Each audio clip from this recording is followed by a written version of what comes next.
If you are new to baking or you just have limited equipment, but you want to make a cake that still has some kind of impact and looks like you have a lot more skill than you do, then this is the video for you. One piece of equipment, however, that I strongly advise that you do get is a turntable, because it just makes everything so much easier. And for this design, you're gonna need a spatula. Now, I feel like this probably could work with a spoon, but I've not tried that. Maybe we'll try that when we're doing it, but definitely get a spatula anyway, because if you are baking or cake decorating, you're gonna need this. So I have 3 piping bags full of buttercream. You could do this with 2, you could do this with 4, but 3 is a good number for like a 6-inch size cake like this. Actually, I mean, while we're there, this is not a cake, obviously. This is a cake dummy. I decided to show you one here instead of baking a cake because I would inevitably end up eating the whole cake, which I don't want to do today, not today. So we're going to use the cake dummy. You can also do this if you want to practice as well. If you don't have a piping bag, you could also use a sandwich bag and just cut the corner off and use it like a piping bag. So if you don't want to invest straight away in piping bags, even though these are very cheap, you can use sandwich bags.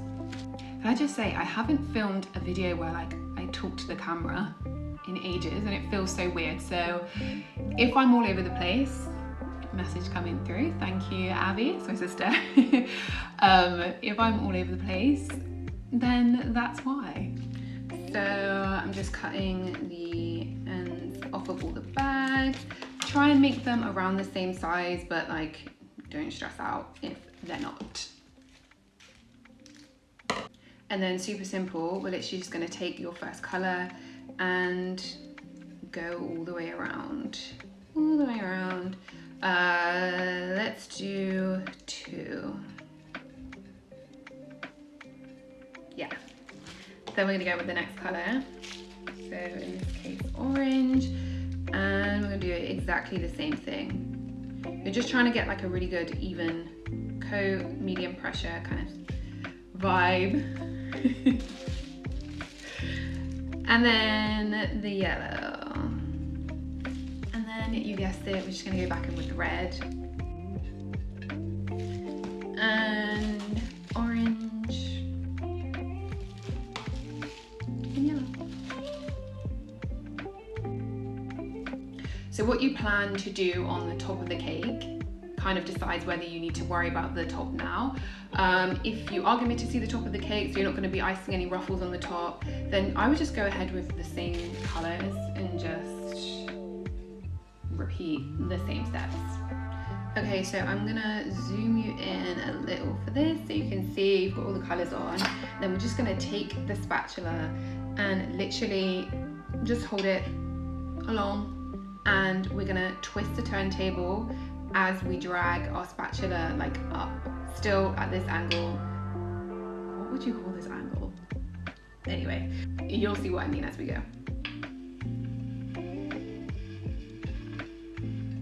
So we're just gonna start slowly bringing the spatula up.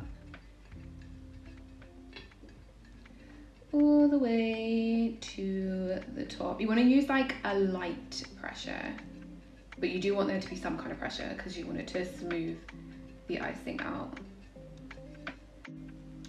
And just grab a bowl and scrape that off. I'm just gonna do the same on the top, starting from the middle. And then really like flatten that edge out. So that kind of did like the initial smooth, but we're gonna go around again, just making sure there's no gaps and just like fully blending everything together.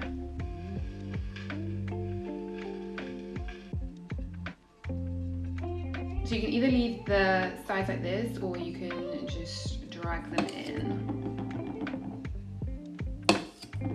And then I'm gonna whiz around the top again, but this time I'm gonna start on the outside. And just slowly drag the spatula towards the center while rotating, and then lift up. So then we have this really pretty blended cake. And then you can have a little sauté moment. There's sprinkles everywhere all over my floor right now. Normally I would do this a little bit more controlled, but whatever. And this, oh, I didn't do the spoon. Okay, well, try it with a spoon and let me know how it goes. But this is the final cake. I actually like this on its own, like this. You could just put like a happy birthday topper or whatever on the top. I think it just has like a nice little impact. I like using like the sprinkles in the same color. It just keeps it like all, what's the word, cohesive. I just think it's a really good base for any kind of cake you do, because you can do it in any color, so it can match any kind of theme or season. Yeah. Anyway guys, I hope that was helpful.